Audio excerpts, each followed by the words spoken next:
Selamat sore, selamat sore hari menjelang petang ya di dalam apa itu hari Minggu ini ya.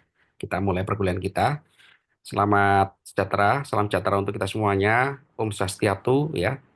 Namo Buddhaya, salam kebajikan, salam, assalamualaikum warahmatullahi wabarakatuh ya. Saudara-saudara, ini Vicon pertama ya, karena Vicon kita ini banyak sekali gangguan di awal ya, karena bertabrakan dengan jadwal apa itu akhir Ramadan ya, sehingga sulit untuk memungkinkan agar kita bisa Zoom ya. Kita pasti semuanya sangat repot ya untuk menyiapkan Lebaran ya, sehingga kita bisa bisa praktis bisa mulai minggu ini.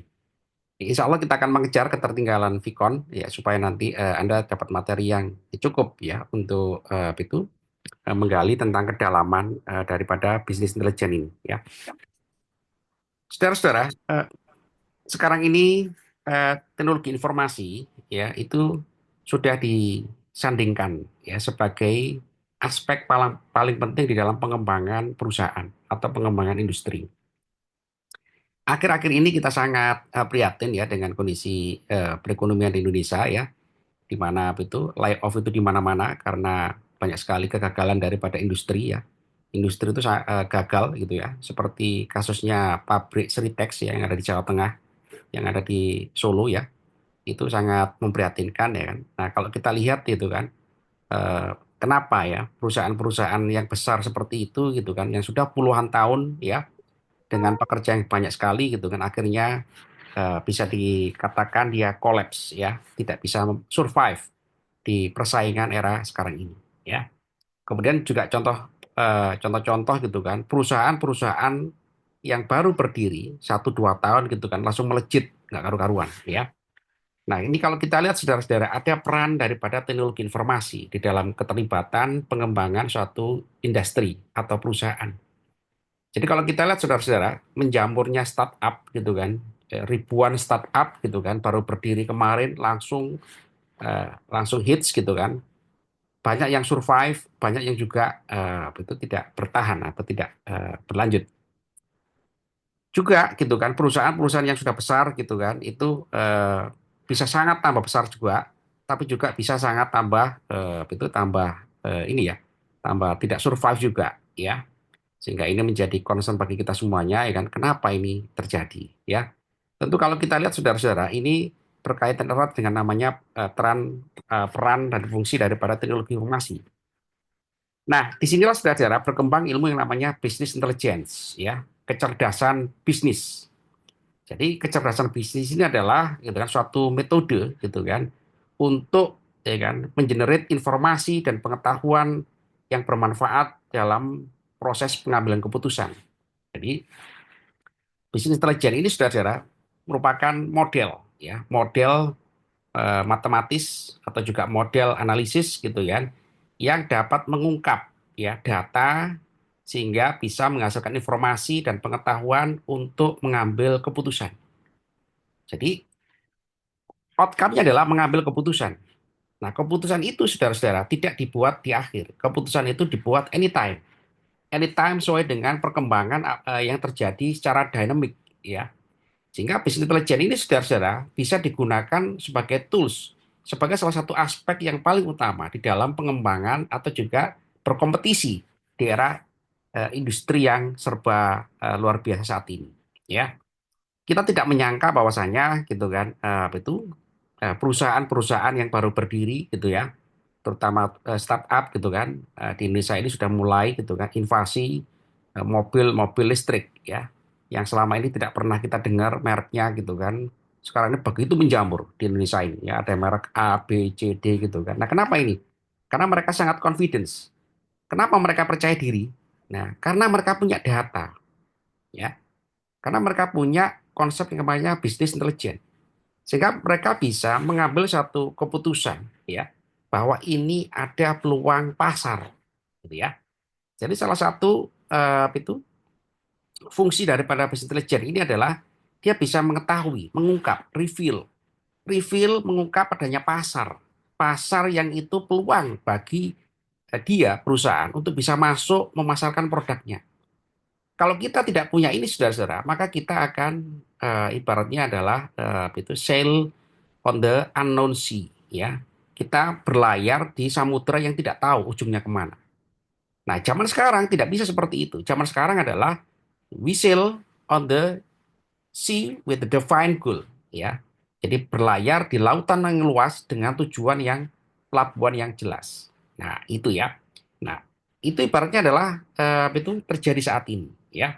Banyak sekali produk-produk yang tidak pernah kita dengar akhirnya hadir di depan kita, ya. Mobil listrik, ya. Teknologi-teknologi smartphone gitu ya. Teknologi-teknologi digital gitu kan yang bermanfaat untuk kita semuanya, apalagi di era AI saat ini ya. Banyak sekali aplikasi-aplikasi itu yang semuanya menggunakan AI. Nah, ini salah satu contoh bahwasanya gitu kan, kalau kita ya, tidak menggunakan business intelligence ya untuk ya eh, mengungkap ya available data ya kan, to be information and knowledge ya di dalam mengambil keputusan ya kan, maka kita tidak akan bisa mengembangkan apa yang kita kelola. Nah, inilah pentingnya bagi kita untuk mempelajari bidang ilmu ini gitu kan agar segala sesuatu yang kita kerjakan ini di dalam institusi, perusahaan, lembaga, ya pemerintahan itu bisa survive ya, bisa survive, bisa juga bertahan. Nah, bisnis terjadi saudara-saudara memang sebenarnya sudah itu sudah menjadi ini ya, menjadi trademark ya sampai itu adanya itu bidang ilmu baru di dalam ilmu bisnis ya atau juga ilmu manajemen ya kan itu namanya adalah itu digital transformation ya.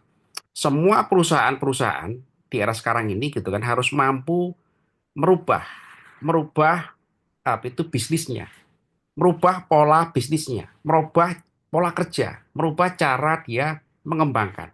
Dengan apa? Dengan digital transformation.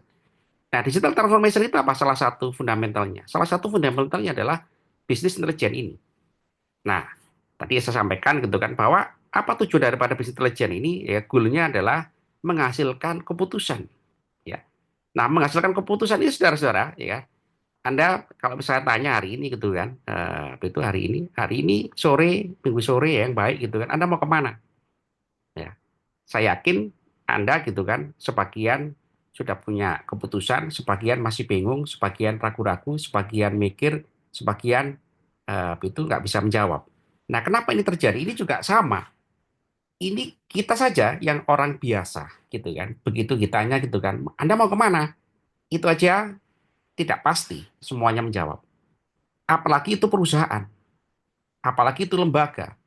Yang perusahaan atau lembaga itu gitu kan menaungi apa itu pengembangan yang sangat kompleks, bersaing, berkompetisi. Sehingga kalau perusahaan gitu kan, dia ditanya gitu kan, Anda mau kemana perusahaan ini? Oh ini Pak, kita mau melakukan ekspansi pasar. Pak, kita mau mengurangi produk ini. Pak, kita mau nambahi produk ini. Pak, kita mau mengembangkan pelayanan ini. Pak, kita meningkatkan apa itu mutu produk ini. Nah, begitu perusahaan ditanya mau kemana dan dia bisa jawab itu, artinya apa saudara-saudara? Artinya kan sudah terjadi yang namanya complex decision making process.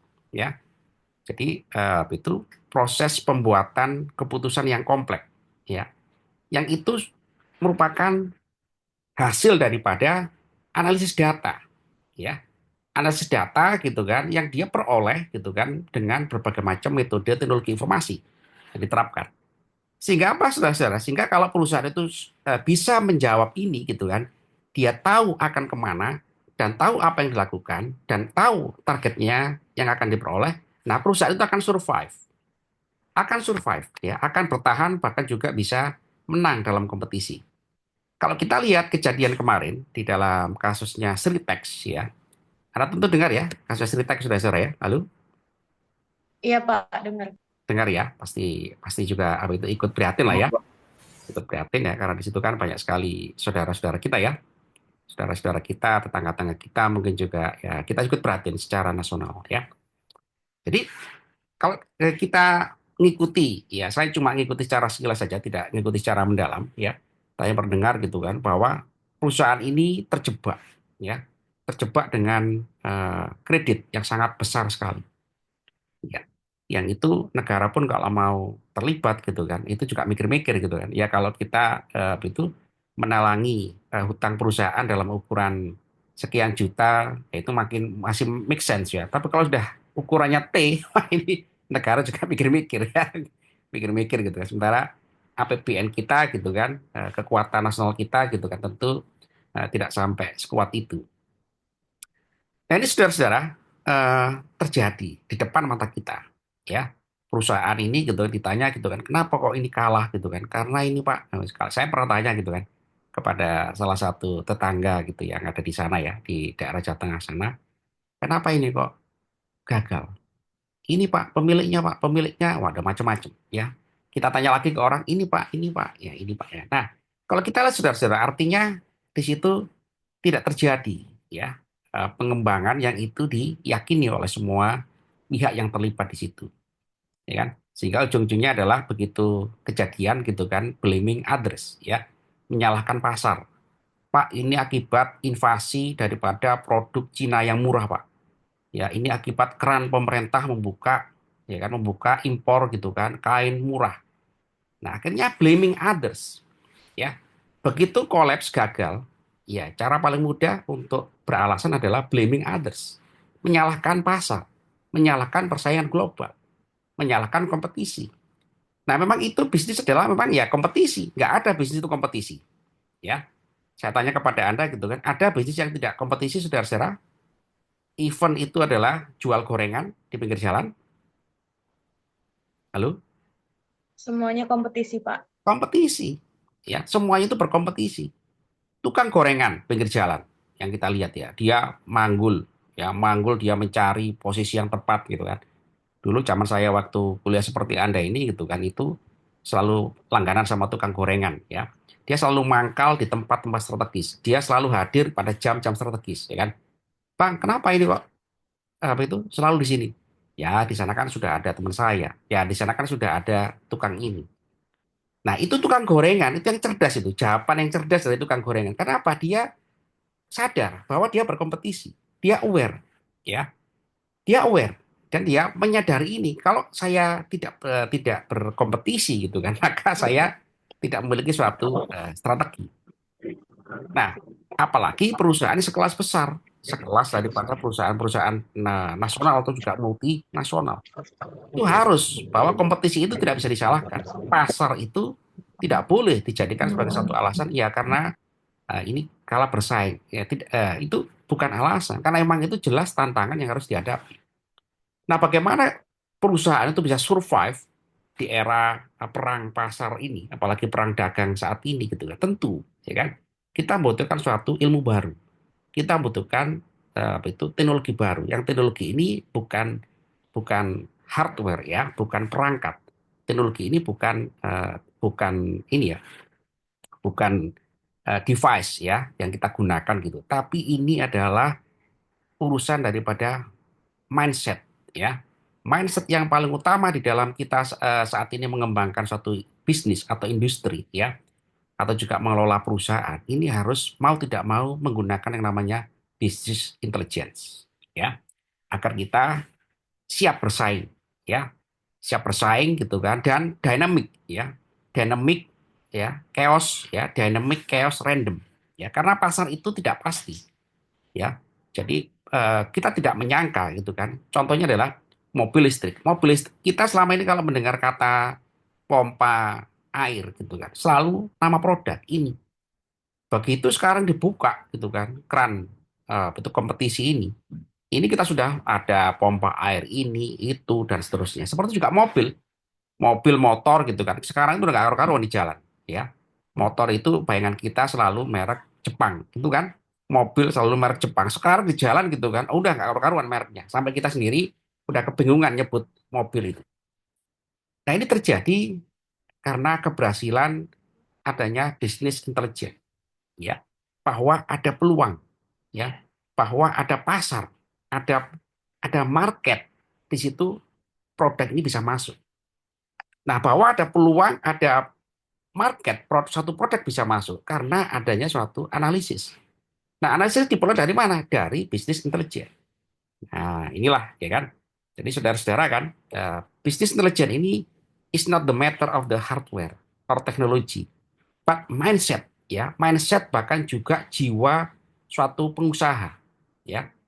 Nah, kalau kita lihat saudara-saudara, itu perusahaan-perusahaan yang saat ini sukses ya menggunakan bisnis intelijen ini gitu kan, itu cepat berkembang, ya, cepat berkembang gitu kan, juga bisa bisa juga lebih berhasil dari waktu ke waktu. Minimal dia bisa bertahan dalam situasi-situasi yang sulit, ya. Minimal bisa bertahan dalam situasi yang sulit itu, ya seperti kita ketahui saudara-saudara, bahwa pasar global itu tidak stabil, ya. Pasar itu up and down yang tidak bisa kita pastikan, ya. Besok itu eh, itu besok bagaimana dan apa yang terjadi itu kita nggak ada tahu, ya. Seperti seperti stok market yang ada di saat ini ramai gitu ya. Kalau Anda juga bisa mengamati gitu kan. Karena memang bahwa itulah kenyataan daripada market global saat ini. Sehingga apa saudara-saudara? Sehingga inilah ya kita diminta gitu kan untuk mempelajari bagaimana bisnis intelijen ini ya kan diterapkan ya kan dalam hal metode dan analisis gitu kan untuk menghasilkan suatu keputusan berdasarkan berdasarkan analisis data yang kompleks gitu ya, yang itu bisa digunakan sewaktu-waktu. Karena ini adalah outcome-nya menghasilkan keputusan gitu kan, maka ini berurusan ya dengan beberapa parameter ya, efektivitas ya, akurasi ya, kemudian juga kepresisian gitu ya. Nah, seperti itu ya. Nah, kemudian apa yang diolah oleh bisnis intelijen ini saudara-saudara? Yang diolah adalah data ya. Jadi data ini gitu kan menunjukkan gitu kan, mengindikasikan gitu kan, mengindikasikan luaran dari suatu proses ya. Jadi data ini indikasi ya. Karena data itu belum mengungkap adanya fakta, ya. Data volume penjualan, ya. Data volume penjualan itu di balik itu ada sesuatu yang bisa kita ungkap sekali fakta, banyak sekali fakta-fakta bisa diungkap. Data pelayanan, ya. Itu kita bicara aspek internal dari suatu proses bisnis di dalam perusahaan. Dan internal aja data itu banyak sekali, ya. Dan data ini gitu kan multidimensi, ya. Contoh gitu kan, data volume penjualan. Data volume penjualan, ya kan, tentu kita bicara produktivitas setiap tahun, ya. Data ini kelihatan, ya. Data ini muncul, ya, selama 5 tahun. Di balik data ini saudara-saudara itu multidimensi, ya. Pasti terjadi enggak karu-karuan, naik turun, ya, naik turun naik turun naik turun gitu kan, membentuk suatu pola. Dari suatu pola ini, saudara-saudara, kalau kita breakdown, kita kupas satu persatu setiap tahun, data ini bisa kita pecah-pecah. Ya, data ini saya sebutkan tadi adalah multidimensi. Data single cohort 1 tahun, ya, itu dibagi-bagi menjadi itu menjadi kumpulan dari beberapa data. Ada data berdasarkan sebaran daerah, geografi, data sebaran waktu, gitu kan. Data dari segi jenis-jenis produknya, gitu ya.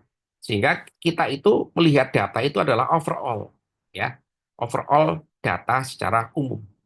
Nah, tapi data overall secara umum ini, gitu kan, kalau kita breakdown itu semakin menunjukkan mengakar, gitu kan, secara multidimensi kemana-mana.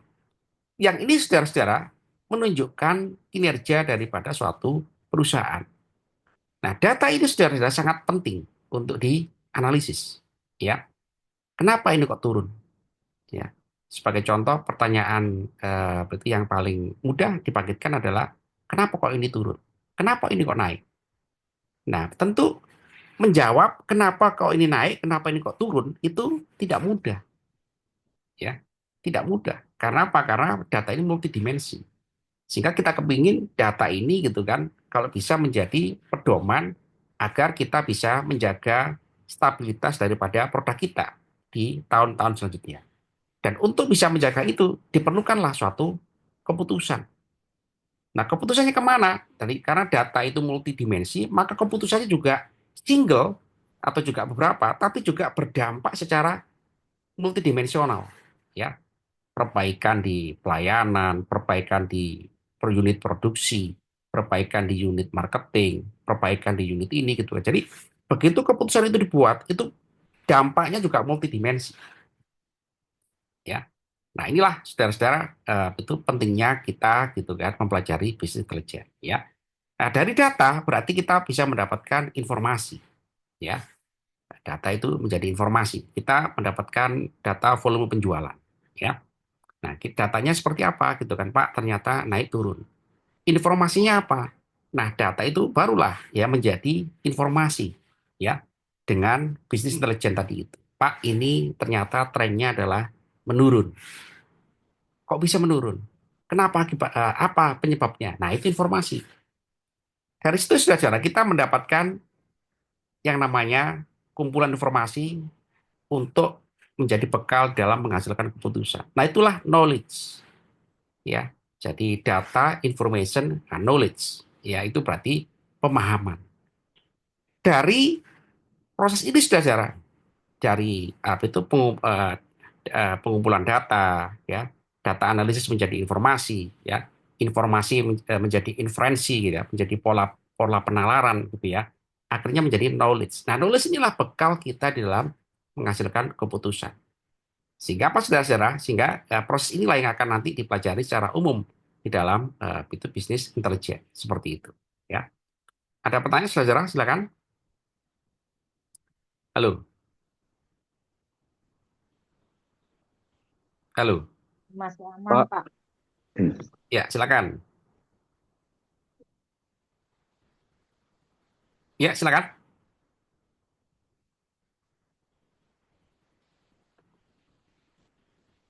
Ya, Mbak silakan Suci, bertanya. silakan Mbak. Dilanjut, Pak. Oke. Pak, saya mau tanya Pak. Ya, silakan. Pak, ending dari mata kuliah ini tuh kita, maksudnya bisnis intelijen itu larinya ke aplikasi semacam AI atau hanya cuma teori Pak? Udah itu aja Ya, Pak. ya, ya. Yang paling utama adalah ending dalam mata kuliah ini, saudara-saudara, itu tidak hanya sebatas ke kita menggunakan aplikasi, ya. Menggunakan aplikasi itu mudah, ya. Aplikasi sekarang sejenis seperti ini gampang sekali, banyak sekali, ya, AI. Tapi membentuk mindset, ya, developing mindset yang sangat sulit, ya. Jadi orang udah tahu, ya kan? Orang udah tahu bahwa sekarang ini gitu kan, kita tidak lagi berurusan dengan itu AI, ya. AI zaman saya dulu itu menggunakan develop sendiri, bangun sendiri gitu kan. Nah, kalau sekarang kan tidak, ya. AI itu tinggal kita berlanggan, ya. Perusahaan-perusahaan sekarang tinggal berlanggan gitu kan, kemudian tinggal menggunakan. Nah, ending daripada mata kuliah ini adalah mampu mendesain suatu konsep, ya. Konsep gitu kan, bisnis intelijen. Untuk apa? Untuk menghasilkan suatu keputusan. Nah, itu yang paling sulit, ya. Jadi itu tadi kalau Anda tanya gitu kan, Pak, ini ibarat mata kuliah arsitek gitu ya, membangun jembatan. Pak, apakah nanti kita membangun jembatan menggunakan software? Nah, itu mudah, ya. Nah, itu bukan, itu tidak, ya. Saya tidak mendidik Anda seperti itu, gitu ya. Saya mendidik Anda ya kan, membentuk mindset dulu. Kita menguasai mindset ini karena itu mahal, gitu kan. Nah, orang udah tahu bahwa segala sesuatu itu tadi saya katakan gitu kan, bahwa ini bukan aspek technological yang semata. Technological semata itu mudah, ya, orang tinggal gunakan. Tapi membentuk mindset, membentuk karakter gitu kan, membentuk sense of crisis ini sangat penting, ya. Di dalam B itu, saudara-saudara, yang paling penting adalah sense of crisis, critical, kritis, ya. Data ini kemana? Ya, Anda mendapatkan data 10 tahun, data tren penjualan perusahaan. Data ini kemana? Untuk menjawab itu kan sulit itu. Sulit, ya kan? Pak, gampang Pak, kita masukkan aplikasi aja. Tidak lah, ya, itu tidak membentuk kecerdasan ya bagi ini. Bisnis intelijen ini yang membuat cerdas itu adalah pelakunya, ya, bukan sistemnya, ya. Jadi Anda yang membuat cerdas, ya. Gitu ya, saudara-saudara, ya. Gitu ya. Untuk aplikasi banyak sekali, ya. Ada Power BI gitu kan, ya. Ada OLAP, ya, online analytical processing, ada OLTP, online online transaction processing gitu ya. Itu banyak sekali. Itu bebas lah kita, ya. Eh, di era sekarang ini kita belajar ilmu komputer tidak bermasalah dengan software. Software sudah ada, ya, software. Tapi yang paling penting adalah bermasalah dengan itu membangun mindset, membangun confidence, ya, membangun kepercayaan diri gitu kan, membangun. Nah, lebih mengarah kepada sikap. Berbeda dengan kita belajar ilmu komputer 20 tahun yang lalu. Itu berbeda. Aspek teknikal itu dibutuhkan. Orang harus bisa programming, harus bisa mendesain web, harus bisa merancang programming gitu ya, merancang apa itu bahasa pemrograman gitu ya. Nah, seperti itu ya. Bagus pertanyaannya. Ada lagi? Silakan. Oke, baik, Izin terima Pak, kasih Pak. Iya, iya. Iya, silakan. oke izin Pak, saya pengen dengar aja pendapat Bapak gitu tentang apa itu namanya persaingan dagang antara Amerika dan Cina. Menurut Bapak, kan waktu itu ada beritanya kalau Amerika itu menaikkan tarif apa ya namanya? Tarif impor kan Pak, terus dibalas oleh Cina dengan menaikkan tarif impor antara Amerika ke Cina itu sebesar 125% kalau tidak salah. Menurut Bapak, apakah itu termasuk persaingan dagang atau ada maksud lain, Pak? Iya, bagus sekali. Ya, kalau itu jelas politik, ya, persaingan politik. Gitu di atasnya dagang, gitu ya. Nah, kalau bicara politik ya tentu itu saya out of capacity ya. Tapi nggak apa-apa lah, itu sebagai diskusi kita ya, diskusi kita memperkaya boleh ya, memperkaya pengetahuan kita. Ya, tentu itu tidak ada kaitannya dengan bisnis ya. Kalau bisnis itu kan tadi ya menghasilkan keputusan yang akurat dan presisi. Sebagai contoh saya tanya kepada Anda punya perusahaan, perusahaan Anda itu sudah terkenal, produknya sudah terkenal gitu. Kemudian Anda kepingin meningkatkan volume penjualan. Volume penjualan itu sekian persen, itu kan nggak boleh sembrono. Betul kan? Anda jual Betul. produk 1 juta, ya, tapi kalau Anda ugal-ugalan gitu kan, udah kita bikin aja 5 juta. Kenapa kita nggak bisa? Menaikkan 5 juta ini kalau tidak ada bisnis intelligence secara collab perusahaan Anda. Jadi contoh ya, itu contoh keputusan itu harus ada yang namanya kepresisian dan keakurasian. Pak, kita menaikkan volume penjualan sekian persen. Kenapa? Nah, kenapa itu dijawablah dengan bantuan bisnis intelligence. Ya, tidak bisa. Pak, kita menaikkan volume penjualan, semua naiknya. Nah, itu tidak bisa ya. Kalau rumusannya yang kita lihat sekarang ini gitu kan, perang dagang, perang tarif ini tidak ada rumusan seperti itu ya. Rumusannya adalah udah kita perang aja dengan Cina gitu kan. Cina gitu kan. Oh, saya nggak takut dengan Amerika. Nah, gitu. Itu udah nggak ada rumusannya gitu kan. Bagaimana orang itu memberikan tarif pajak itu ya.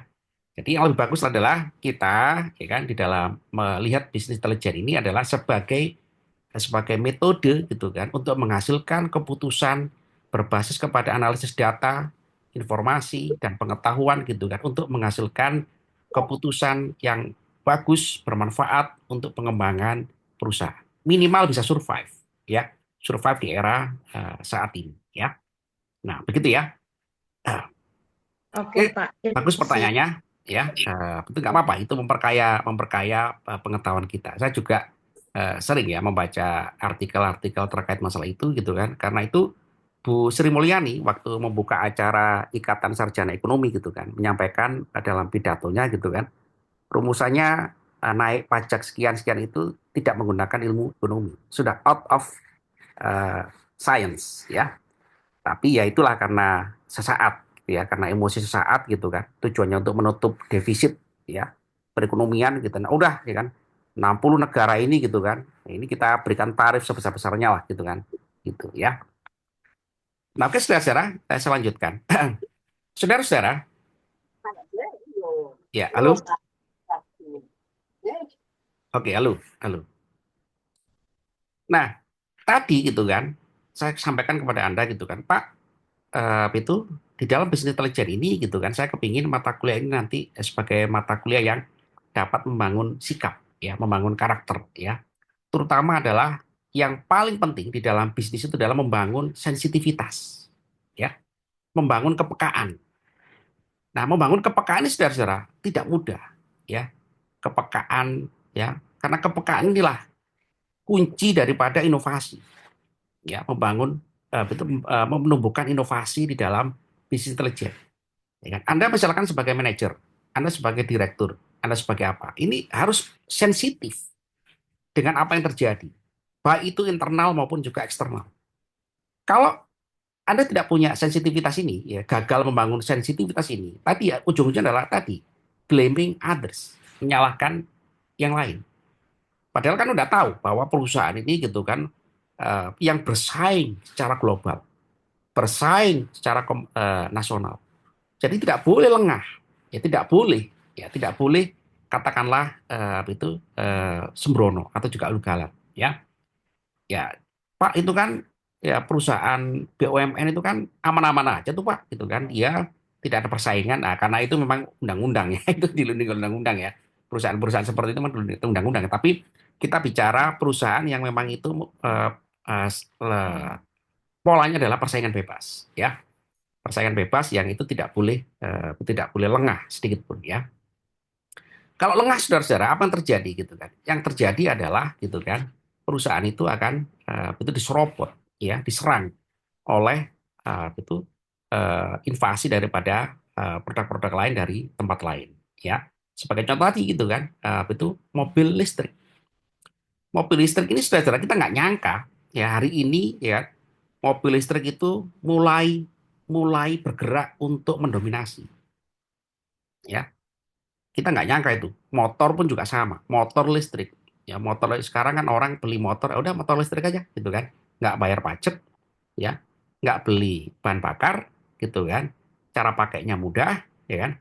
Nah, ini adalah satu contoh kejelian dari perusahaan-perusahaan gitu kan di tempat lain gitu ya, yang melihat adanya potensi pasar dan nggak tanggung-tanggung, cepat ya begitu produk itu masuk gitu kan, yang beli banyak sekali gitu kan sehingga mengganggu gitu kan mengganggu pasar daripada mobil-mobil konvensional atau juga motor-motor konvensional ya kan kita lihat kan itu kan perusahaan-perusahaan Jepang udah mulai gerah kan waduh pasarku udah mulai direbut orang walaupun 1%, ya even itu 1%, tapi kalau itu nggak dijaga itu bisa merambah sampai ke sekian puluh persen. 1% aja gitu kan pasar mobil listrik ini saudara itu bisa dimasuki gitu kan itu mereka sudah dapat keuntungan ya keuntungan aset ya keuntungan jangka panjang dia udah mulai berhasil berhasil tahun ini dapatlah pasar 1%, tahun depan 2%, tahun depan 3%. Nah dia bisa ya melihat ini sustainable meningkat terus ya bukan karena semata-mata yakin ya tapi itu ada reasoning ada suatu roadmap ya di balik itu adalah ada analisis berdasarkan bisnis intelijen. Dari mana kita dapat data ini ya? Nah, tentu ini saya pernah itu ketemu dengan satu lembaga survei gitu kan, lembaga survei politik ya. Tapi dia diminta untuk dari negara lain gitu kan mencari info tentang ini gitu. Jadi bisnis intelijen ini saudara-saudara ya kan juga sampai seperti itu ya. Jadi ada lembaga survei gitu kan diminta untuk memperoleh data-data ini, data-data X ya. Yang itu tujuannya adalah untuk dia olah gitu kan, dia analisis gitu kan untuk dijual kepada perusahaan di luar. Apa tiba-tiba tahun depan ya kan sudah muncul ya produk itu masuk. Serrrr. Nah, ini hebatnya bisnis intelijen ini ya. Jadi tadi ya, kecerdasan berbisnis ya.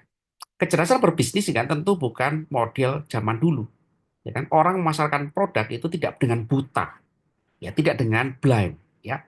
Tidak dengan katakanlah berlayar di lautan yang kita tidak tahu, unknown. Itu beresiko karena kan perusahaan itu kan di situ nasibnya banyak orang. Perusahaan itu tidak ada perusahaan itu single owner. Perusahaan itu investasi. Ya, dia harus bisa mengembalikan investasi itu dalam jangka sekian puluh tahun. Sehingga apa? Dia harus mengembangkan aset. Untuk mengembangkan aset ini dia harus mengembangkan produk. Untuk bisa mengembangkan produk ya kan, bisa mengembangkan produk, dia harus itu meningkatkan volume penjualan. Untuk bisa meningkatkan volume penjualan, dia harus menambah pasar. Pasar ditambah. Untuk bisa menambah pasar, dia butuh informasi. Ya, di mana produk-produk saya itu punya kans untuk diterima, ya diterima, gitu kan. Ya, kemudian bisa juga berlanjut seperti itu. Halo saudara, halo. Halo, Pak. Nah, itu Iya, yang saya Pak. sebutkan tadi adalah sensitivitas. Ya, jadi bisnis intelijen ini saudara-saudara bukan semata-mata aspek teknologi. Ya, teknologi itu mudah. Ya, anak ilmu komputer itu dengan mudah menggunakan, tapi membangun mindset, membangun sikap, ya, membangun sensitivitas, kepekaan, ya. Dari situlah mulai muncul inovasi, ya. Kalau sudah muncul mindset, ya, bisa bangun mindset, bisa membangun sensitivitas, baru muncul inovasi. Pak, kalau begitu begini, Pak, begini, nah itu udah otomatis itu ya. Selebihnya teknologi itu jadi gampang, ya, teknologi. Begitu sudah Sarah, ya, halo. Iya Pak, halo. Oke, Iya, ya. Pak.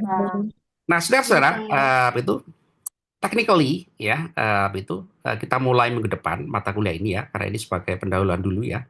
Jadi insya Allah nanti setiap minggu ada Vicon, karena saya harus mengejar ketertinggalan Vicon yang banyak sekali ya. Jadi nanti info jadwal saya berikan kepada Anda mulai minggu depan ya. Begitu sudah Sarah ya. Iya, Baik Pak. Pak. Baik, Ya, oke. Pak. Ya ini pendahuluan Baik, dulu ya, Pak. pendahuluan dulu ya Halo. supaya tidak terlalu Izin Pak bisa bertanya. dengan mata kuliah ini ya. Karena Siapa? ya, ini mudah kok ya. Bisnis intelijen ini mudah ya. Jadi nanti ada studi kasus, ya ada studi kasus ya Iya, supaya halo nanti Pak. tadi ya membangun awareness ya. Karena membangun awareness sangat sulit saudara-saudara. Ya, yang saya harapkan nanti itu Anda bisa terapkan di tempat Anda masing-masing ya. Diterapkan. Jadi setelah bisa membangun itu semuanya, baru membangun inovasi, mendesain ya, mendesain sistem. Mendesain sistem ya baru kita bisa melirik alternatif-alternatif. Tadi bagus pertanyaan Pak, nanti kita menggunakan aplikasi apa? Nah, itu nomor nomor 3 ya. Setelah kita berhasil mendesain ya berarti kita butuh aplikasi ini dan itu ya. Itu selesai ya. Hmm, ya. Baik. Oke, ada pertanyaan lagi? Ada Pak. Oh, Pak. Ya, silakan. Iya Pak. Halo. Ya, silakan. Iya Pak, saya mau tanya bagaimana contoh penerapan bisnis intelijen di instansi pemerintah Pak? Nah, itu. Contoh paling mudah adalah itu memang kalau dalam urusan pemerintah ini gitu kan, Anda sudah punya Renstra, ya strategic plan, betul kan? Pemda, ya Pemda itu punya strategic plan pengembangan potensi daerah, betul kan? Halo, Betul. Betul Pak ya. nah pasti Betul punya Pak. perencanaan itu. Nah itu aja, jadikan Rencana sebagai strategi ya. wilayah kerja bisnis intelijen. Perencanaan ini apakah sesuai? Ya, nah kalau menjawab pertanyaan yang sesuai, saudara, itu berat. Ya, ini butuh bisnis intelijen. Ya, kenapa? Supaya misalkan gitu kan Pak Pemda ini gitu kan membutuhkan master plan pengembangan perekonomian UKM gitu kan. Nah, ini baru bisnis intelijen masuk di sini ya. Anda misalkan saya tanya, saudara tinggal di mana? Saya di Papua Pak. Di Papua. Ya bagus ya. Nah, misalkan Pak saya kepingin membangun potensi ekonomi di Papua. Apa yang bisa kita jual ke internasional? Nah, tentu kan ini butuh bisnis intelijen ya kan untuk mengamati potensi daripada pasar di luar ya. Yang ini tentu itu berpeluang penting bagi saudara-saudara kita di Papua ya. Sebagai contoh gitu kan itu saya pernah berkunjung ke Sorong sana gitu kan.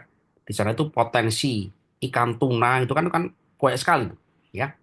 Ikan tuna ini kan dipanen oleh nelayan-nelayan di luar gitu kan, dijual keluar gitu kan. Ya saudara-saudara kita di Papua ya kan keuntungannya kurang banyak. Ya kenapa kita tidak menggunakan bisnis intelijen ini? Ya, bahwa untuk memasarkan tuna ini gitu kan, kalau bisa adalah saudara-saudara kita di Papua yang berperan.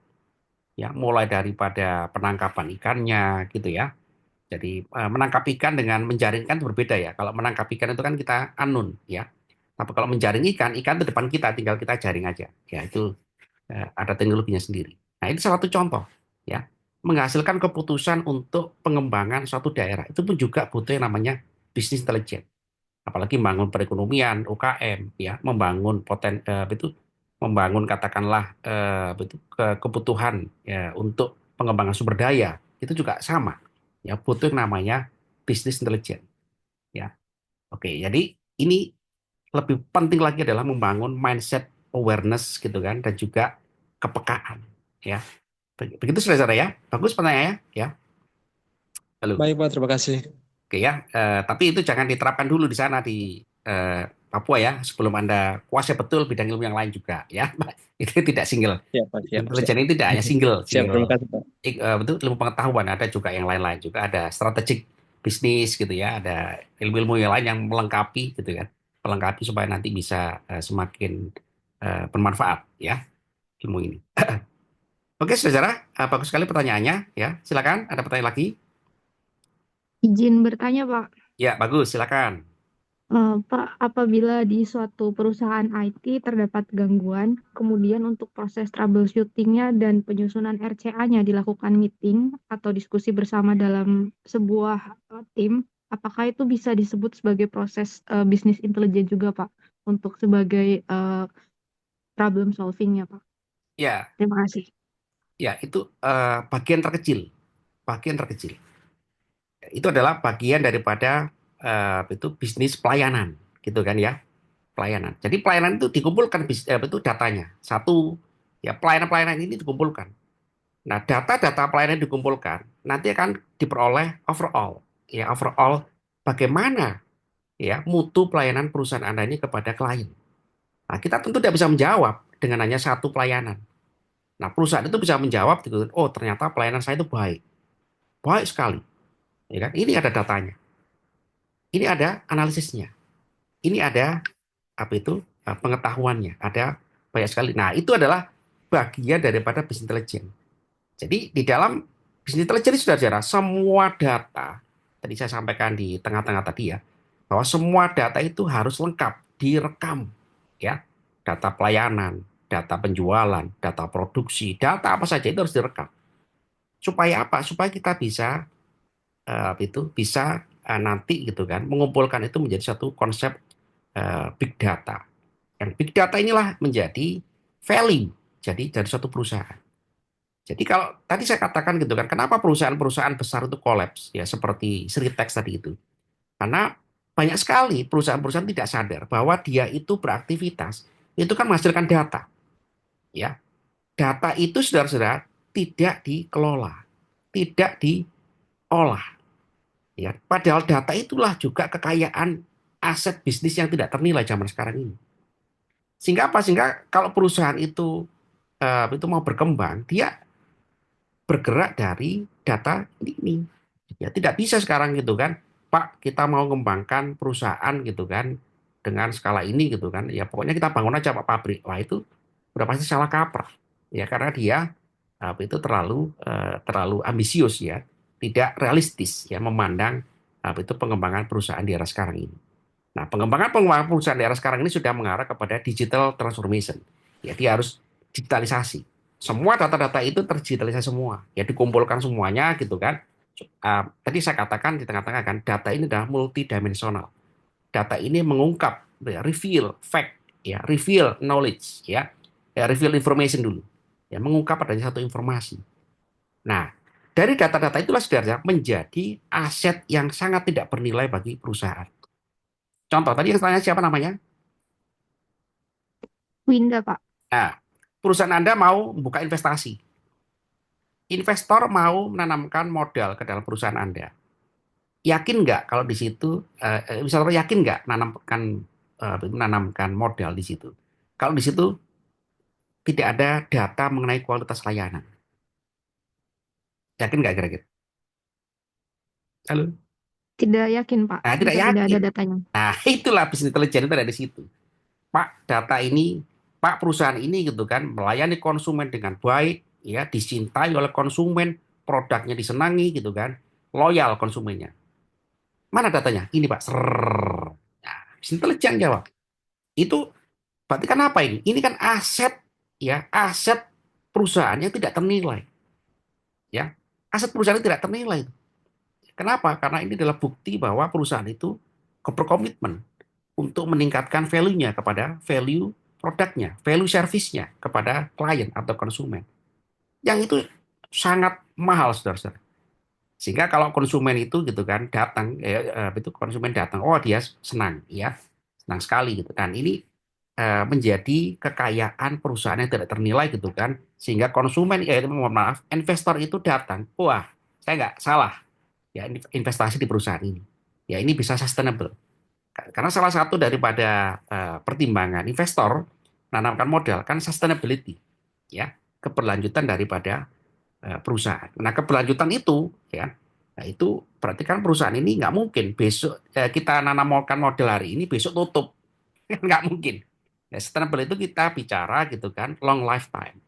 Ya, perusahaan ini akan terus eksis gitu kan selama-lamanya. Nah, itu ya.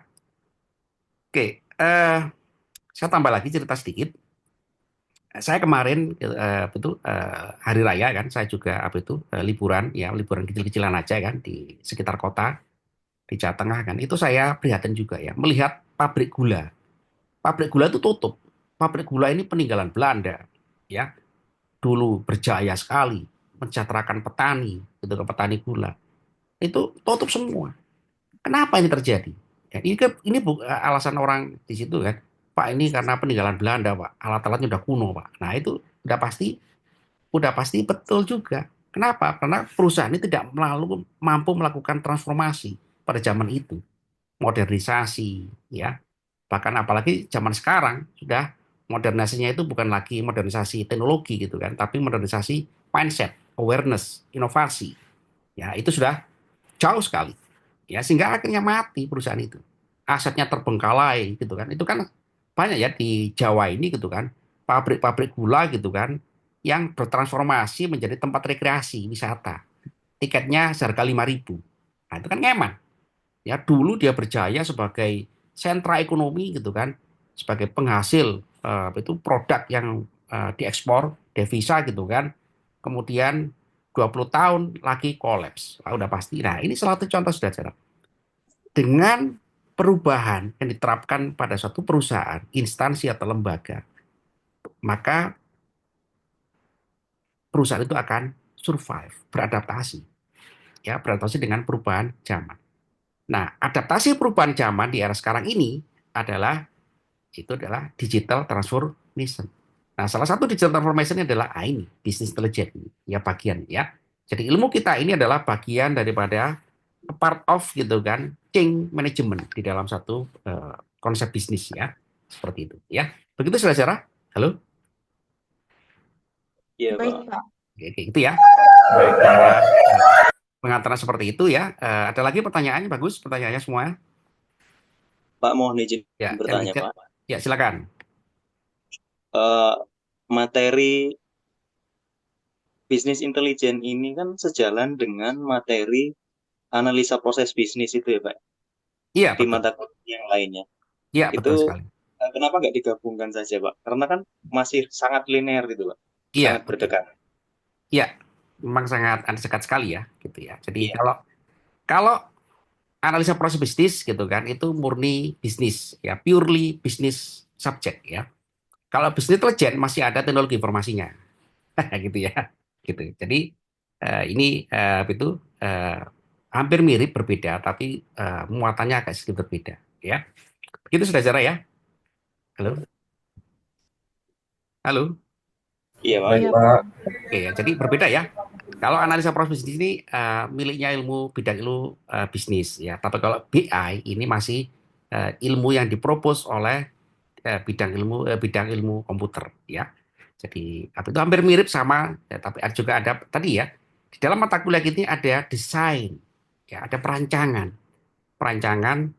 sistem gitu kan yang itu pendukung kepada itu analisa proses bisnis tadi itu ya. Jadi sama tapi berbeda ya. Itu selesai ya. Baik, Pak. Baik, Pak. Oke. Saudara-saudara, kita lanjutkan minggu depan ya. Kemudian itu kita percepat materi kita ya. Oke. Kalau tidak ada pertanyaan, kita akhiri cukup sekian. Ya, video ini saya rekam, kemudian nanti saya unggah di forum ya. Bagi yang tidak bisa ngikuti, bisa melihat rekamannya. Bagi yang tadi belum puas, nanti juga bisa tanya di dalam forum ya kan, untuk kita diskusikan dalam forum ya. Terima kasih saudara atas waktu Anda dan itu selamat akhir pekan. Dan kita ketemu lagi minggu depan ya. Assalamualaikum warahmatullahi wabarakatuh. Salam sejahtera untuk kita semua. Waalaikumsalam. Terima kasih sudah merealisasi dan Terima kasih, Pak. kembali. Ya, ya.